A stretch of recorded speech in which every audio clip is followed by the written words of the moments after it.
வணக்கம். இன்னைக்கு நாம சினுவா அச்செபேயோட புகழ்பெற்ற நாவல் திங்ஸ் ஃபால் அபார்ட்ல இருந்து ஒரு முக்கியமான பகுதியை கொஞ்சம் ஆழமா பார்க்க போறோம். ம் ஆமா. இது ஒகோங்க்வோ நாடு கடத்தப்பட்டு அவரோட தாயார் ஊரான பாண்டாவில இருக்கிற 2வது வருஷம். அப்ப நடக்கிற ஒரு சம்பவம். சரி. அவரோட நண்பர் ஒபியரிக்கா ஒரு முக்கியமான செய்தியோட அவரை பார்க்க வர்றார்.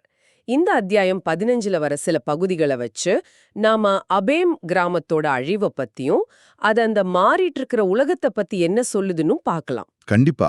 இது ரொம்ப முக்கியமான ஒரு கட்டம் இல்லையா? அந்த பெரிய மாற்றங்களுக்கான ஒரு முன்னோட்டம் மாதிரி. ஆமா. சரி, முதல்ல ஒபியரிக்கா வர்றார். கூட 2 இளைஞர்கள். தலையில பெரிய பை நிறைய கௌரிகளோட வர்றாங்க. ம் கௌரினா அப்போதைய பணம். இது ஒகோங்கோவோட சேனைக்கிழங்கு பயிரை உபேரிக்கா வித்து எடுத்துட்டு வந்த பணம். இது அவங்களோட நட்பையும் காட்டுது, அதே சமயம் ஒரு நடைமுறை உதவியாவும் இருக்கு. அப்போ ஒகோங்க்வோட மாமா உசெண்டு அங்க இருக்கார். அவர்தானே அவங்கள வரவேற்கிறார். ஆமா, உசெண்டு தான் வரவேற்கிறார். வழக்கம் போல கோலா பருப்பு கொடுத்து பனைமது கொடுத்து நல்லா உபசரிக்கிறார். அந்த விருந்தோம்பல் ரொம்ப முக்கியம் அவங்களுக்கு. அந்த நேரத்துல உசெண்டு ஒரு விஷயம் சொல்றார். காலம் மாறி போச்சு, இப்போலாம் யாரும் அதிகமா பயணம் பண்றதில்ல, சொந்தக்காரங்கள பாக்குறதில்ல அப்படின்னு. அதுல ஒரு வருத்தம் தெரியுதுல்ல. ஆமா, ஒரு வருத்தம் இருக்கு. ஆனா அதுக்கு பின்னால ஒருவேளை அந்த பழைய தலைமுறையோட ஒரு பயமும் இருக்குமோ? அதாவது இந்த இளைய தலைமுறை பழச மறந்துடுவாங்களோ? உலகம் குறுகி போச்சோன்னு ஒரு ஆதங்கம், ஒரு மெல்லிய விமர்சனம் கூட அதுல இருக்கலாம். சரி, இந்த அமைதியான சூழல்ல தான் அந்த பயங்கரமான செய்தி வருது. ஒபியேரிக்கா கேக்குறார், அபேம் கிராமம் அழிஞ்சு போனதை கேள்விப்பட்டீங்களான்னு. அடேங்கப்பா, எல்லாரும் அதிர்ந்து போறாங்க. அபேம் கிராமம் இனிமே இல்லையா? ஒபியேரிக்கா சொல்ற கதை இருக்கே, அது ரொம்ப திகிலோட்டுற மாதிரி இருக்கு. முதல்ல ஒரு வெள்ளைக்காரன் வந்திருக்கான் தனியா. ஆமா, ஒரு இரும்பு குதிரையில வந்தானா. அது சைக்கிள் தான். மக்களுக்கு அது புதுசா இருக்கு. முதல்ல பயந்து ஓடினாலும் அப்புறம் அவனை புடிச்சிட்டாங்க. ஆனா ஊர்க்குறி சொல்றவர் எச்சரிக்கிறார் என்னன்னு. அவர் சொல்றாரு, இந்த வெள்ளைக்காரன் ஒரு முன்னோடி. இவனை தொடர்ந்து வெட்டுக்கிளிங்க மாதிரி நிறைய பேர் ஊரையே அழிச்சிடுவாங்கன்னு. ஓஹோ. அந்த பயமும் அந்த எச்சரிக்கையும் சேர்ந்து என்ன பண்றாங்கன்னா, அந்த வெள்ளைக்காரனை கொன்னுடுறாங்க. ஐயோ. அவனோட சைக்கிள அந்த இரும்பு குதிரைய ஒரு புனித மரத்துல கட்டி வச்சிடறாங்க. அவன் சாகும்போது ஏதோ சொன்னானா, ஆனா அது யாருக்கும் புரியல. இதுதான் தெரியாதவனை பார்க்கும்போது வர்ற பயம், தப்பான புரிதல் எப்படி ஒரு பெரிய அழிவுக்கு கொண்டு போகும்னு காட்டுது. இதுக்கப்புறம் என்னாச்சு? உடனே பிரச்சனை வந்துச்சா? கொஞ்ச நாள் கழிச்சு ஒரு 3 வெள்ளைக்காரங்க கூட நம்ம ஊராட்களையே கூட்டிட்டு வராங்க. வழிகாட்டிகளாவா? ஆமா, அந்த கொன்ன இடத்தையெல்லாம் பார்த்துட்டு அமைதியா போயிடுறாங்க. இதுக்கப்புறம் தான் அந்த பெரிய படுகொலை நடக்குது. எப்போ? எப்படி? ஒரு சந்த நாள்ல. அபேயம் சந்தை ரொம்ப பெருசு, நிறைய பேர் கூடுவாங்க. அப்போ அந்த வெள்ளைக்காரங்க ஒரு பெரிய படையோட சந்தைய முழுசா சுத்தி வளைச்சு கண்ணுல பட்ட எல்லாரையும் சுட்டு கொன்னுட்டாங்க. என்ன சொல்றீங்க? ஆண்கள், பெண்கள், குழந்தைகள் எல்லாரையுமா? ஆமா, தப்பிச்சவங்க ரொம்ப ரொம்ப கம்மி.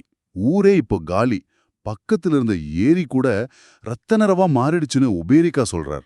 நினைச்சு பார்க்கவே முடியல. குறி சொல்பவர் சொன்னது ஒரு வகையில நடந்துருச்சு. ஆனா இவங்க கொன்னதால தான் அப்படி நடந்துச்சா? இது பெரிய கேள்வி. கலாச்சார மோதல், தப்பர்த்தம், இதெல்லாம் எவ்வளவு மோசமான விளைவுகளை ஏற்படுத்தும் தெரியுது. சரிதான். இந்த நேரத்துல தான் உசில்டோட கோவம் வெளிப்படுது. அபேம் மக்களை முட்டாள்கள்னு திட்டுறார்.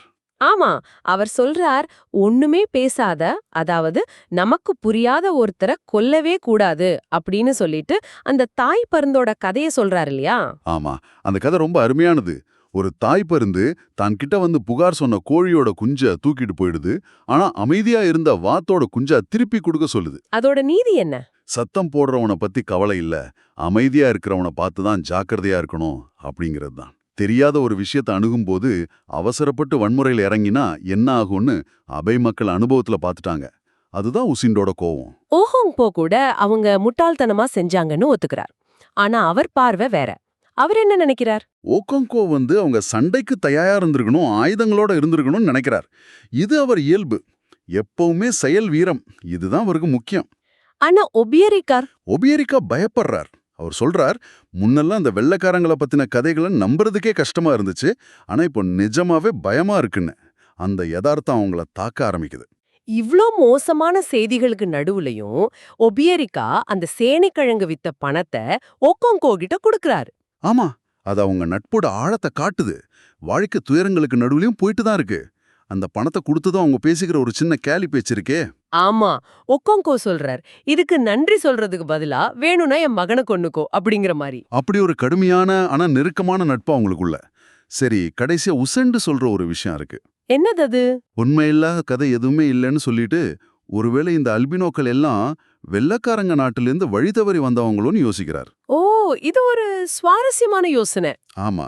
இது பின்னாடி வரப்போற அந்த பெரிய காலனி ஆதிக்க அலைக்கு ஒரு சின்ன முன்னோட்டமாவும் இருக்கு. அதே சமயம் தனக்கு புரியாத விஷயங்களுக்கு ஒரு விளக்கம் கண்டுபிடிக்க ஒரு முயற்சி பண்றதையும் காட்டுது. ஆக இந்த பகுதி நமக்கு சொல்றது என்னன்னா, அபேம் கிராமத்தோட அழிவு ஒரு பெரிய எச்சரிக்கை. பாரம்பரிய ஞானத்துக்கும் உசண்டு கதை, தீர்க்க தரிசனத்துக்கும் குறி சொல்பவர் நடுவுல ஒரு குழப்பம் வருது. அப்புறம் பயமும் அறியாமையும் சேர்ந்து எவ்வளவு பெரிய அழிவை ஏற்படுத்தும்னு புரிய வைக்குது. ஆமா, இது நிறைய கேள்விகளையும் எழுப்புது. நீங்க யோசிச்சு பாருங்க, உசண்டோட கதைப்படி அமைதியா இருக்கிறவனை கொல்லக்கூடாது. ம் ஆனா குறி சொல்றவர் என்ன சொன்னார்? அந்த அமைதியான புரியாத வெள்ளக்காரன் தான் அழிவை கொண்டு வருவான்னு எச்சரிச்சார். சரிதான். இது ஒரு பெரிய முரண்பாடு மாதிரி தெரியுது இல்லையா?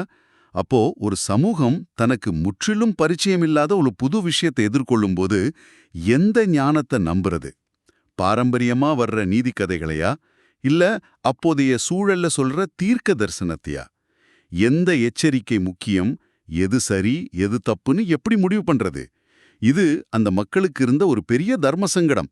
இத பத்தி நீங்க என்ன நினைக்கிறீங்க? யோசிச்சு பாருங்க.